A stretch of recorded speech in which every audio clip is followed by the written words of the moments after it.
Comment guérir les blessures de l'enfance avec John Bowlby. Pourquoi ressentons-nous encore le poids de l'enfance? T'es-tu déjà demandé pourquoi certaines peurs ou insécurités persistent dans ta vie d'adulte? Peut-être que tu as du mal à faire confiance aux autres, que l'amour est toujours accompagné d'anxiété, ou que poser des limites te semble impossible, de peur que les personnes importantes s'éloignent. Selon John Bowlby, ce n'est pas un hasard. Une grande partie de nos émotions et comportements actuels sont profondément enracinés dans nos premières expériences d'attachement. Dans cette vidéo, nous allons explorer comment la théorie de Bowlby peut t'aider à comprendre tes blessures d'enfance et surtout, comment tu peux les guérir. Nous verrons comment les styles d'attachement façonnent ta vie adulte et quelles actions concrètes tu peux entreprendre pour construire des relations plus saines avec toi-même et avec les autres. L'origine de nos blessures émotionnelles, la théorie de l'attachement. Bowlby a découvert que la qualité du lien avec nos figures d'attachement dans l'enfance influence profondément notre façon d'expérimenter la sécurité, l'amour et la connexion aux autres. Il a identifié 4 types d'attachements principaux. 1. Attachement sécurisant. Les parents ou figures d'attachement étaient présents, cohérents et affectueux. Les adultes ayant ce type d'attachement développent confiance en eux et dans les autres. 2e attachement, anxieux. Les figures d'attachement étaient imprévisibles, parfois disponibles, parfois distantes. L'adulte anxieux craint l'abandon et devient dépendant affectivement. 3e, attachement évitant. L'enfant a grandi avec des parents froids ou indifférents. L'adulte, évitant, a appris à ne compter que sur lui-même et rejette souvent l'intimité. 4e, attachement désorganisé. Se développe dans des environnements traumatisants ou instables. L'adulte oscille entre besoin de proximité et peur de la relation. Exemple, Bowlby a observé dans ses études que les enfants séparés précocement de leur mère pouvaient développer des comportements de détresse et, plus tard, des difficultés relationnelles. Un enfant élevé dans un environnement où l'amour et l'attention sont incohérents peut ainsi manifester une anxiété profonde dans ses relations adultes. Étape 1. Reconnaître ton histoire. La première étape pour guérir est de prendre conscience de ton passé et de ses impacts.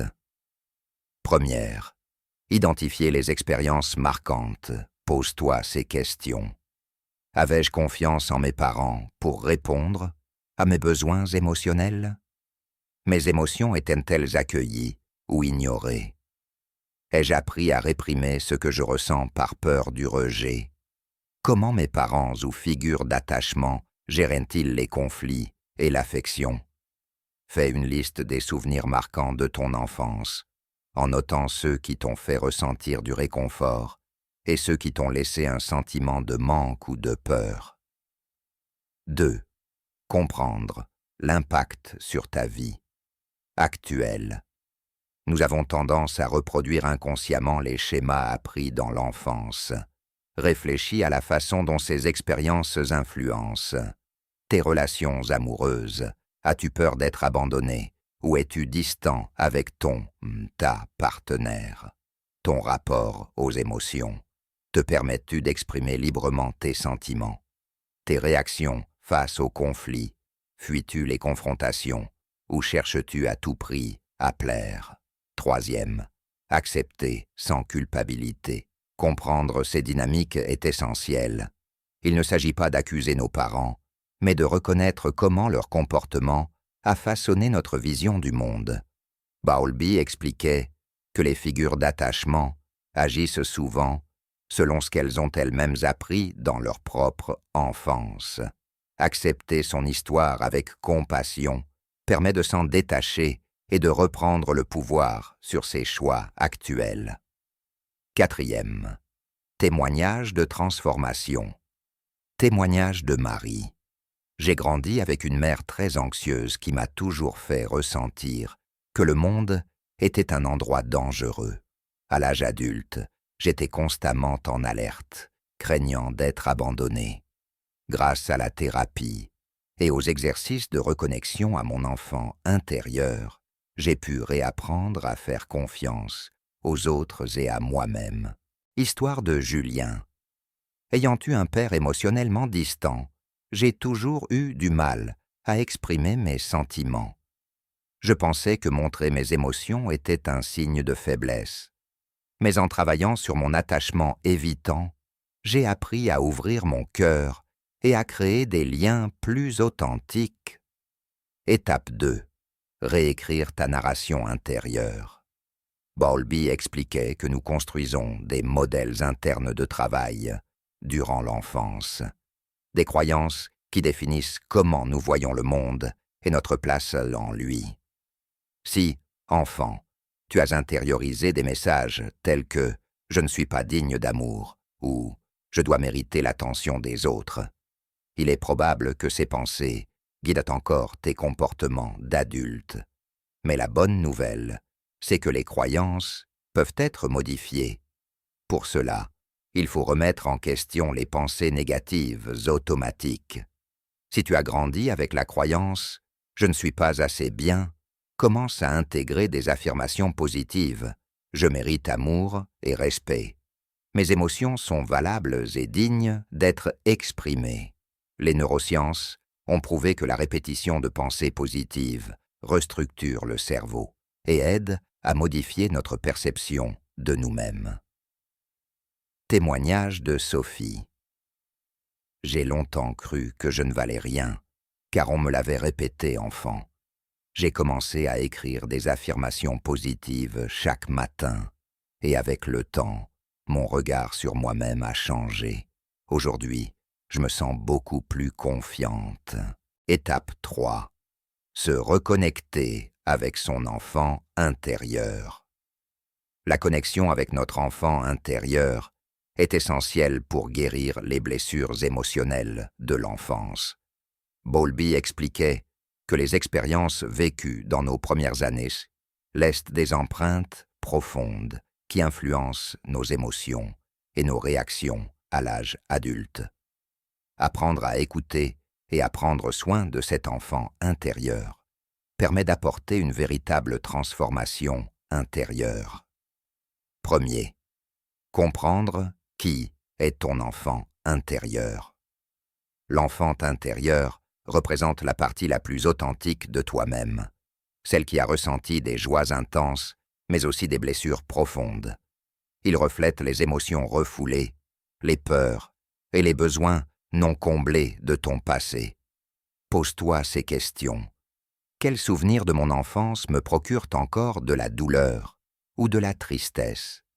Ai-je appris à ignorer mes émotions par peur de ne pas être accepté? Comment réagis-je face à la critique, l'abandon ou le rejet? Quelles étaient mes peurs et mes désirs quand j'étais enfant? Reconnaître la présence de ton enfant intérieur est la première étape vers la guérison. 2. Apprendre à écouter et valider ses émotions. Il est crucial de reconnaître et de valider les émotions refoulées de ton passé. Beaucoup d'adultes ayant subi des blessures émotionnelles minimisent ou ignorent leurs sentiments par peur de la souffrance. Exercice de connexion émotionnelle. Prends quelques minutes chaque jour pour fermer les yeux et respirer profondément. Imagine-toi en tant qu'enfant. Revis un moment de ton passé où tu aurais eu besoin d'amour ou de réconfort. Parle-lui mentalement avec douceur. Je t'entends. Je sais que tu as souffert et je suis là pour toi maintenant. Cet exercice permet de développer la bienveillance envers toi-même et d'apporter du réconfort à cette partie vulnérable de ton être. 3. Offrir à ton enfant intérieur ce qu'il n'a jamais reçu. Beaucoup d'adultes continuent à chercher à l'extérieur l'amour et l'acceptation qu'ils n'ont pas reçus dans leur enfance. La clé de la guérison est d'apprendre à se donner à soi-même ce que l'on attend des autres. Moyen de nourrir ton enfant intérieur. Accorde-toi du temps pour des activités qui t'apportent de la joie. Dessin, musique, jeux, marche en nature, etc. Prends soin de toi comme un parent aimant le ferait avec son enfant. Repos, alimentation saine, mots encourageants. Pratique l'autocompassion. Évite l'autocritique et remplace-la par des pensées bienveillantes. 4e, réécrire ton histoire intérieure. Nos croyances sur nous-mêmes sont souvent façonnées par des expériences passées douloureuses. Par exemple, un enfant qui a souvent été critiqué peut croire qu'il n'est pas assez bien ou digne d'amour.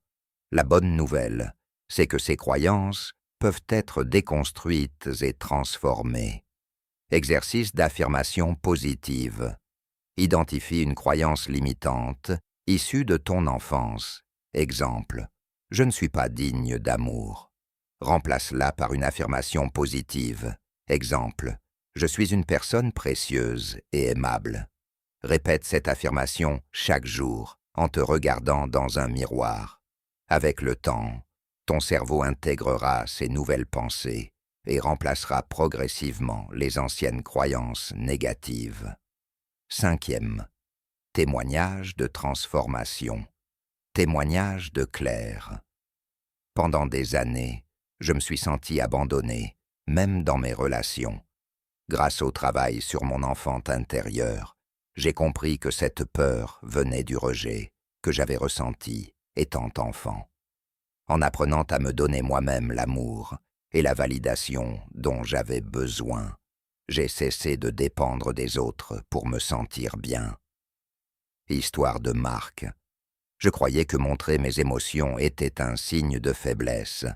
En me reconnectant à mon enfant intérieur, j'ai découvert que cette croyance venait du fait que mes parents minimisaient toujours ce que je ressentais.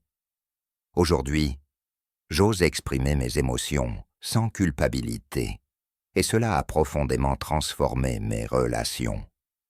Travailler avec ton enfant intérieur est un processus qui demande du temps et de la patience, mais il peut changer profondément ta perception de toi-même et t'aider à construire une vie plus épanouie. Prendre du temps pour écouter ses émotions profondes. Visualiser son enfant intérieur et lui parler avec bienveillance. Pratiquer l'autocompassion et apprendre à se rassurer. Étape 4. Construire des relations plus saines. Bowlby affirmait que les relations adultes sont souvent le reflet de nos expériences passées. Nos interactions avec nos parents et nos premières figures d'attachement influencent la manière dont nous percevons l'intimité, la confiance et la communication dans nos relations adultes. Lorsque ces premières expériences ont été marquées par l'instabilité ou le rejet, il peut être difficile de construire des relations épanouies et équilibrées. 1er, identifier ses schémas relationnels. Prendre conscience de ses propres schémas relationnels est une première étape essentielle. Pose-toi ces questions. Ai-je tendance à fuir l'intimité émotionnelle par peur de souffrir? Suis-je excessivement dépendant de mes relations amoureuses ou amicales? Est-ce que je ressens de la peur ou du stress dans les relations proches? Ai-je du mal à exprimer mes besoins et mes émotions aux autres? Reconnaître ces schémas permet de mieux comprendre comment nos blessures d'enfance affectent nos relations actuelles. 2e, s'entourer de figures d'attachement sécurisantes. Pour briser un cycle d'attachement insécure, Bowlby proposait de s'entourer de figures d'attachement sécurisantes, c'est-à-dire des personnes fiables, bienveillantes et stables. Ces relations aident à réapprendre la sécurité affective et la confiance. Les caractéristiques d'une figure d'attachement sécurisante. Elle est cohérente et fiable, ne créant pas de confusion ou d'abandon émotionnel. Elle offre un soutien émotionnel, sans juger ni minimiser tes sentiments. Elle respecte tes limites personnelles et ne cherche pas à les manipuler. Elle favorise une communication ouverte et honnête. Troisième, développer des compétences en communication émotionnelle. Une communication saine est essentielle pour construire des relations équilibrées. Beaucoup de personnes, ayant un attachement insécure, ont appris à masquer leurs émotions ou à éviter les conversations profondes. Voici quelques stratégies pour améliorer sa communication. Exprimer ses besoins clairement. J'ai besoin de sentir que tu es là pour moi quand je traverse une période difficile. Utilisez le « je » au lieu du « tu ». Plutôt que de dire « tu ne fais jamais attention à moi », exprime « je ressens de la tristesse quand j'ai l'impression de ne pas être écouté ». Écoutez activement. Reformulez ce que l'autre dit pour montrer que tu comprends et valide ses sentiments. Ne pas fuir les conflits. Les désaccords ne signifient pas que la relation est en danger. Apprendre à gérer les conflits avec calme et respect permet de renforcer les liens. Quatrième, reconnaître et poser des limites saines. Les personnes ayant des blessures d'attachement peuvent avoir du mal à poser des limites par peur de perdre l'amour ou l'approbation des autres. Pourtant, fixer des limites claires est crucial pour maintenir des relations équilibrées et respectueuses. Quelques exemples de limites à poser. Émotionnel. Je ne me sens pas à l'aise de parler de cela pour le moment. Physique. Je préfère qu'on respecte mon espace personnel. Temporel. Je ne peux pas répondre à ton message tout de suite, mais je reviendrai vers toi plus tard. Cinquième. Apprendre à recevoir et donner de l'affection de manière saine. Certaines personnes ayant un attachement évitant peuvent avoir du mal à accepter l'affection, tandis que celles ayant un attachement anxieux peuvent en rechercher constamment. Un équilibre est nécessaire pour construire une relation saine. Pour ceux qui fuient en l'intimité, apprendre à tolérer progressivement les gestes d'affection et les mots rassurants. Pour ceux qui ont peur de l'abandon, comprendre que l'amour et la sécurité ne se mesurent pas seulement à travers des gestes constants de validation. Sixième témoignage de transformation. Témoignage d'Emma. J'avais toujours peur de dire non, de peur que l'on m'abandonne. Avec le temps, j'ai appris à poser mes limites et à être plus authentique dans mes relations. Aujourd'hui, je me sens plus en sécurité avec mes proches. Histoire de Lucas. Je ne voulais jamais parler de mes émotions, même à ma partenaire. Cela créait des tensions. Grâce à une thérapie sur l'attachement, j'ai appris à exprimer mes sentiments sans peur d'être jugé. Notre relation est bien plus épanouissante maintenant. En mettant en pratique ces étapes, il est possible de transformer ces relations et de construire des liens fondés sur la confiance, la sécurité et la bienveillance. Apprendre à identifier les relations sécurisantes, travailler la communication authentique, poser des limites saines et respecter ses besoins émotionnels. Étape 5.